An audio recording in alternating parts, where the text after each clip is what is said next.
দেশের ৯টি অঞ্চলের উপর দিয়ে মঙ্গলবার দুপুর ১টার মধ্যে ঘন্টায় ৪৫ থেকে ৬০ কিলোমিটার বেগে অস্থায়ীভাবে দমকা বা ঝড়ো হাওয়া সহ বৃষ্টি কিংবা বজ্রবৃষ্টি হতে পারে বলে জানিয়েছে বাংলাদেশ আবহাওয়া অধিদপ্তর।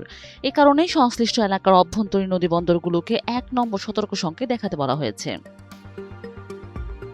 মঙ্গলবার সকাল ৫টা থেকে দুপুর ১টা পর্যন্ত দেশের অভ্যন্তরীণ নদীবন্দরগুলোর জন্য দেওয়া পূর্বাভাসে আবহাওয়া অধিদপ্তরের ঝড় সতর্কীকরণ কেন্দ্র জানায়, খুলনা, বরিশাল, পটুয়াখালী, নোয়াখালী, কুমিল্লা, চট্টগ্রাম, কক্সবাজার, ময়মনসিংহ ও সিলেট অঞ্চলের উপর দিয়ে দক্ষিণ বা দক্ষিণ পূর্ব দিক থেকে ঘন্টায় ৪৫ থেকে ৬০ কিলোমিটার বেগে দমকা বা ঝড়ো হাওয়া বয়ে যেতে পারে।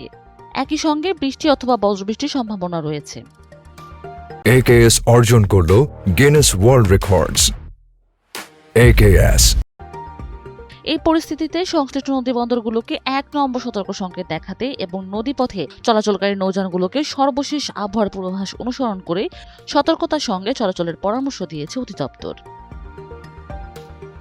এদিকে আবহাওয়া অধিদপ্তরের ২৪ ঘন্টার পূর্বাভাসে বলা হয়েছে, মঙ্গলবার সন্ধ্যা ৬টা পর্যন্ত রাজশাহী, খুলনা, বরিশাল, চট্টগ্রাম ও সিলেট বিভাগের অধিকাংশ এলাকায় এবং রংপুর, ঢাকা ও ময়মনসিংহ বিভাগের অনেক স্থানে অস্থায়ীভাবে দমকা হাওয়া সহ হালকা থেকে মাঝারি ধরনের বৃষ্টি বা বজ্রসহ বৃষ্টি হতে পারে।